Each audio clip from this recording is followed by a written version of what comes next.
processo trabalhista vale a pena?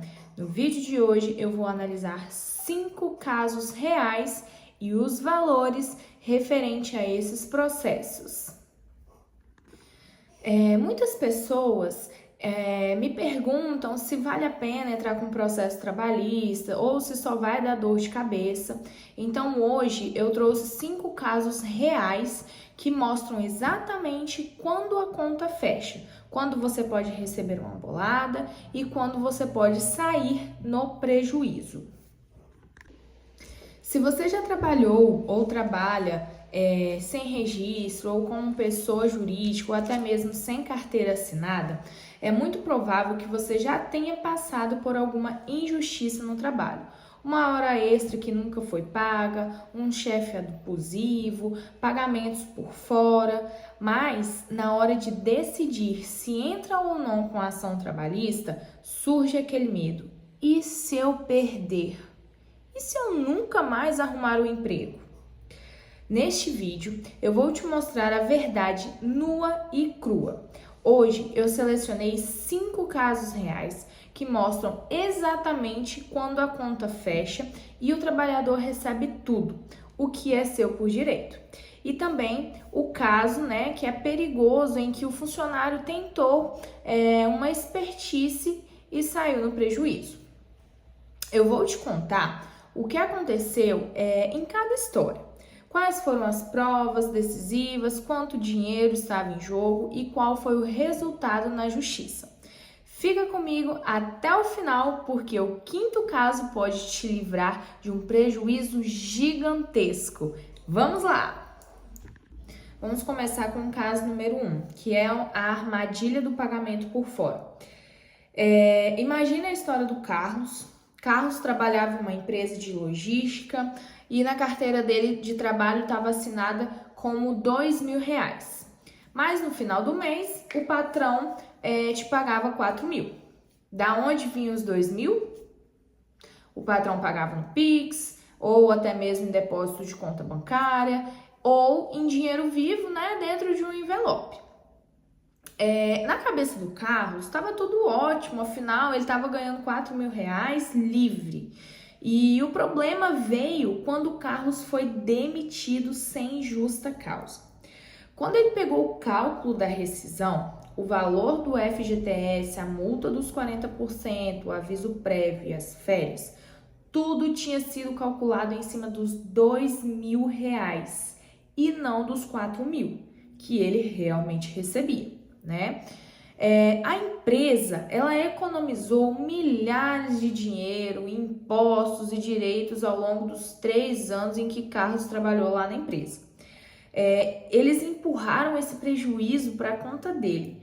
Foi aí que ele decidiu procurar a Justiça do Trabalho para pedir a integração do salário por fora. Agora, qual foi o ponto-chave para Carlos ganhar esse processo? As provas. O Carlos, ele não tinha apenas a palavra dele, ele apresentou as provas. Como? Extratos bancários dos 3 anos mostrando os depósitos mensais de mesmo valor, vindo dos sócios da empresa. Mensagens no WhatsApp, onde o gerente dizia, olha, o valor da carteira caiu hoje, o restante do Pix vai cair até semana que vem ou até sexta. Também o depoimento de um ex-colega de trabalho que passava pela mesma situação, E o resultado? A justiça, ela reconheceu que o salário real era de R$4.000. A empresa foi recalcular e pagar todas as diferenças, tanto do FGTS, multa dos 40%, 13º, férias e aviso prévio dos 3 anos. Ou seja, o juiz condenou a empresa para que ela pagasse tudo certinho. E adivinha, o valor final superou o valor de R$35.000 de acerto. Resumindo o caso, se você recebe salário por fora, saiba que você está deixando dinheiro na mesa da sua aposentadoria, né?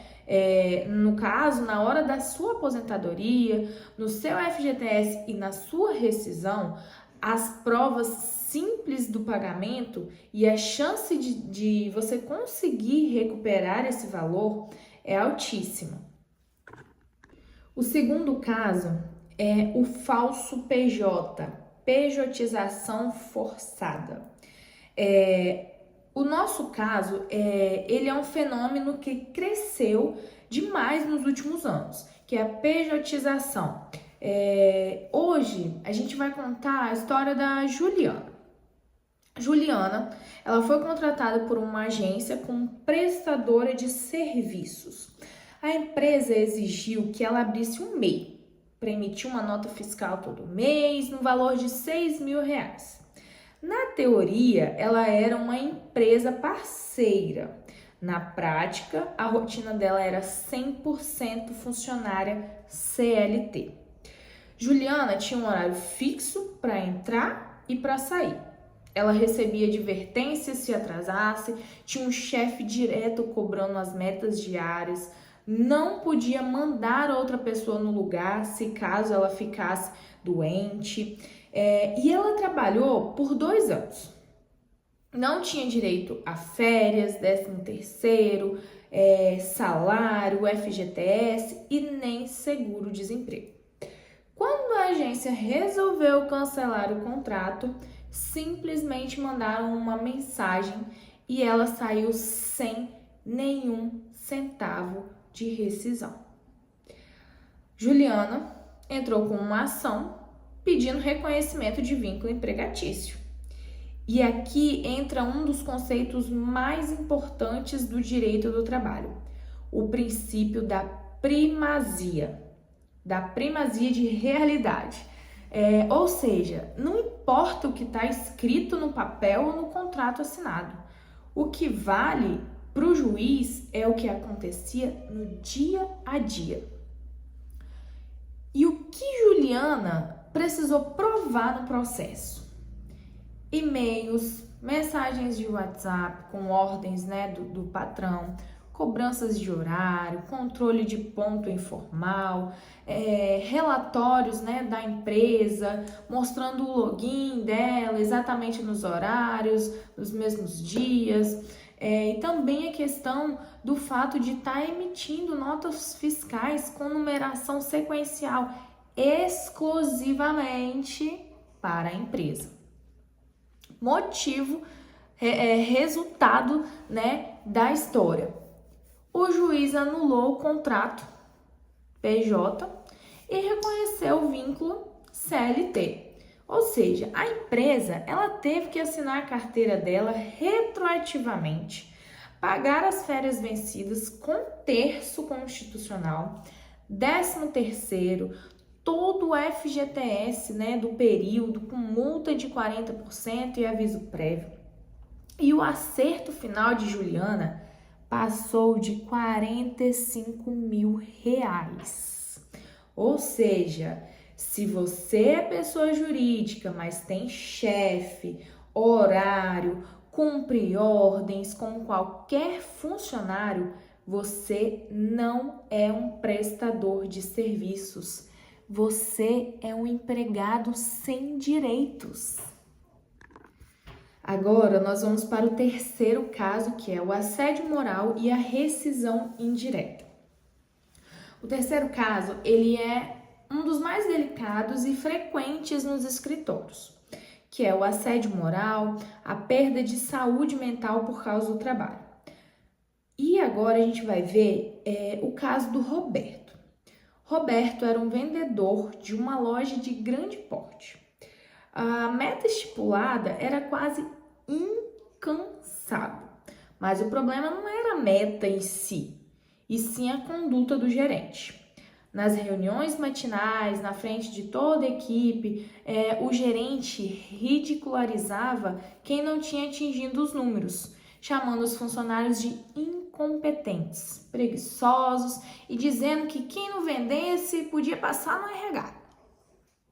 Para piorar, o gerente criou um grupo no WhatsApp onde ele mandava mensagens de cobrança às 11 horas da noite, no domingo pela manhã. E com o tempo, Roberto começou a ter crise de ansiedade, insônia, e foi diagnosticado com síndrome de burnout. Ou seja, Roberto já não aguentava mais, mas não podia simplesmente pedir demissão, porque poderia perder seu FGTS, seguro-desemprego e todos os seus direitos. A solução jurídica para o caso dele foi a rescisão indireta no contrato de trabalho, que está prevista no artigo 483 da CLT, que é basicamente uma justa causa na empresa.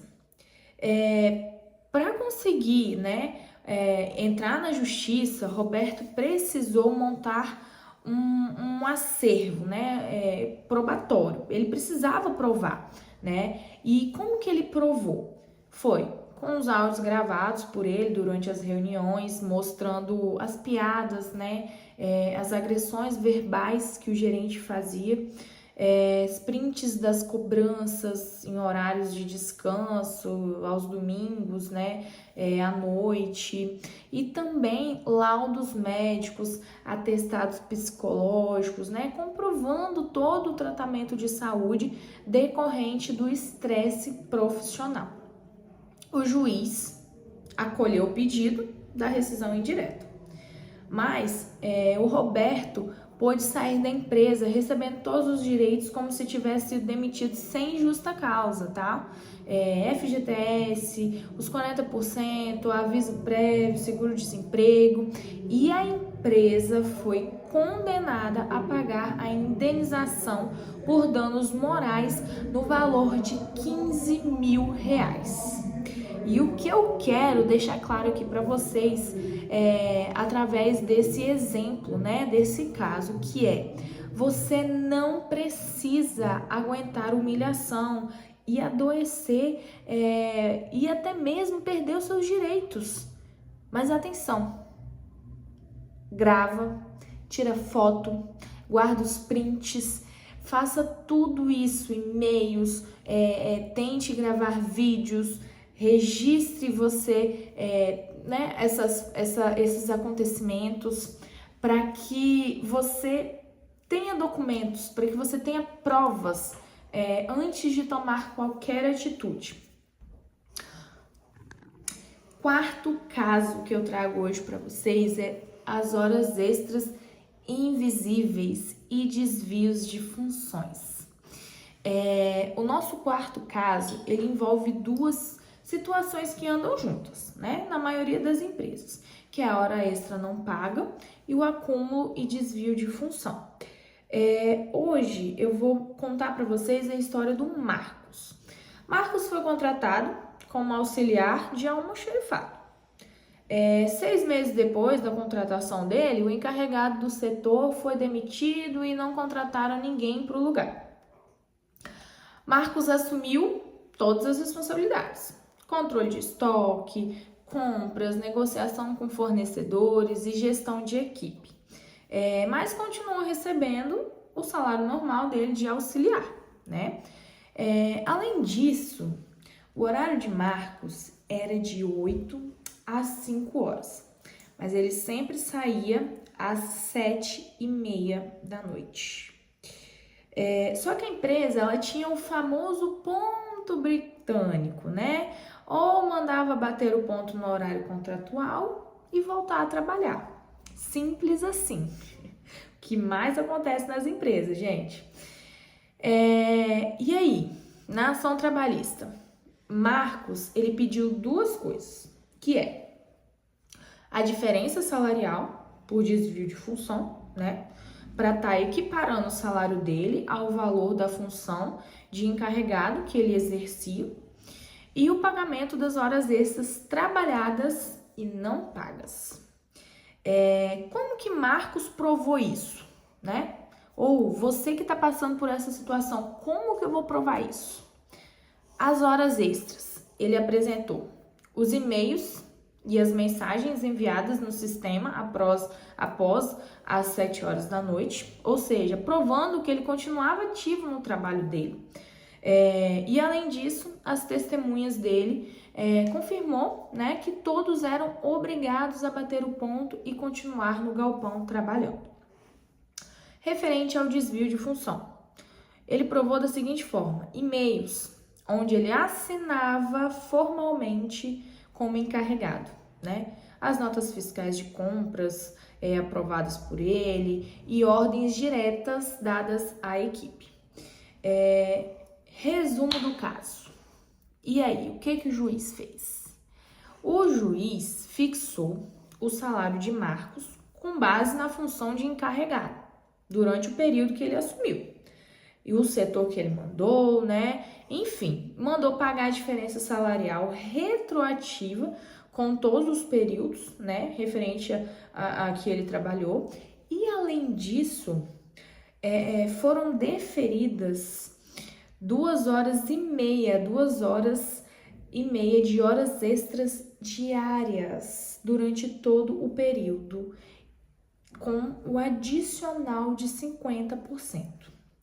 Gente, o valor dessa ação passou de 50 mil reais. Pois é, então se você tá passando por essa situação aí, já começa a documentar e a juntar todas as provas, porque você pode estar perdendo dinheiro. Vamos para o caso 5, né? Quando não vale a pena entrar com um processo. Agora, eu vou precisar que vocês prestem muita atenção, né? Porque até aqui vocês viram os casos que os trabalhadores ganharam, né? Então, assim, mas quando que o processo trabalhista dá errado e o tiro sai pela culatra? O caso número 5. E esse caso é o do Fernando. Fernando, ele trabalhou durante 1 ano em uma loja. Foi demitido. Recebeu a rescisão corretamente. Mas, conversando com alguns amigos, ele ouviu dizer que todo mundo entra na justiça para arrumar mais um dinheirinho. O famoso disse-me-disse. E aí, com isso, Fernando decidiu entrar com uma ação trabalhista pedindo 60 mil reais. O que ele pediu? Ele pediu 3 horas extras por dia, porque ele alegou que sofria assédio moral do gerente e também pediu insalubridade. O problema. Qual é o problema, gente? Vou deixar vocês pensarem no problema. Pois é. O problema é que nada disso era verdade. O Fernando, ele saiu no horário correto. O gerente nunca tinha desrespeitado. E o ambiente de trabalho era um escritório comum. Ou seja, estava tudo certo. A empresa estava correta. Por incrível que pareça, a empresa estava correta. É difícil, tá, gente? Não vou mentir para vocês, não. A maioria das empresas, a maioria, está errada. Mas, nesse caso, a empresa estava correta. E aí, Fernando achou que a empresa não ia se defender, ou até mesmo que o juiz, que o juiz ia acreditar na palavra dele sem precisar de provas, só na audiência. Vou lá na audiência e tá tudo bem. Mas é aí que ele se enganou. A empresa apresentou os cartões de ponto eletrônico com biometria, assinado, tudo certo. Apresentou as testemunhas da empresa que desmentiram completamente a narrativa de Fernando. E também a própria testemunha que o Fernando levou acabou se contradizendo e confessando. Sim, gente. Isso é de... A testemunha simplesmente confessou que não viu os fatos. né? E o resultado? Você já pode imaginar, né, gente? O resultado. O juiz julgou o processo totalmente improcedente, mas não parou por aí. Com as mudanças de lei trabalhistas, quem perde o processo pode ser condenado a pagar os horários de sucumbência para os advogados da empresa, que variam entre 5% e 15% do valor pedido. Ou seja, Fernando foi condenado a pagar 10% do valor da causa. Ou seja, ele entrou com uma ação e pediu R$60 mil sem ter direito e saiu do tribunal devendo R$6 mil em honorários, além das custas do processo, sem contar a litigação de má-fé. Aí, o recado que eu dou para vocês, né, é que a justiça trabalhista é uma coisa muito séria. Não é uma lotérica, não é uma aventura, não é pedir o que não tem direito, ou até mesmo inventar histórias que podem custar muito caro para o seu bolso, né? Então, assim, prestem atenção, não mintam, não inventem as coisas. Bom, depois desses 5 casos, né? Como que vocês sabem se o caso de vocês vai valer a pena ou não entrar com um processo? Antes de qualquer decisão, façam a si mesmos o checklist de 3 perguntas, né? Que existe uma violação clara da lei? Qual é ela? Falta de pagamento, horas extras, ausência de registro ou assédio? Segundo, eu tenho provas materiais, documentos, extratos, prints do WhatsApp, e-mails, vídeos ou áudios. Terceiro, e muito importante também em alguns casos, eu tenho testemunhas reais, pessoas que presenciaram os fatos e aceitam depor na justiça. Se você respondeu sim a essas perguntas, a chance de você ter um direito legítimo e obter sucesso na justiça é muito alta. Se você não tem provas e está em dúvida, consulta um especialista antes de qualquer passo. Se você tiver alguma dúvida, né, e pode ficar à vontade, pode escrever aqui nos comentários que eu estou aqui para poder auxiliar vocês, que eu estou aqui para poder ajudar vocês a tirar todas as dúvidas de vocês, tá? Então, podem escrever as dúvidas que vocês tiverem aqui nos comentários, que eu vou estar orientando vocês. E agora, se esse vídeo te ajudou a entender melhor os seus direitos, deixa o seu like, se inscreve no canal para não perder nenhum conteúdo. E o mais importante, compartilhe esse vídeo no WhatsApp com o pessoal do seu trabalho, no grupo do seu WhatsApp que não tem o seu gerente ou o seu patrão. E faça com que a galera comece a ficar esperto, porque, como eu sempre digo, vocês podem estar perdendo dinheiro. E agora, deixe aqui nos comentários qual dessas 5 situações que você já viveu no seu trabalho. Um abraço e até o próximo vídeo!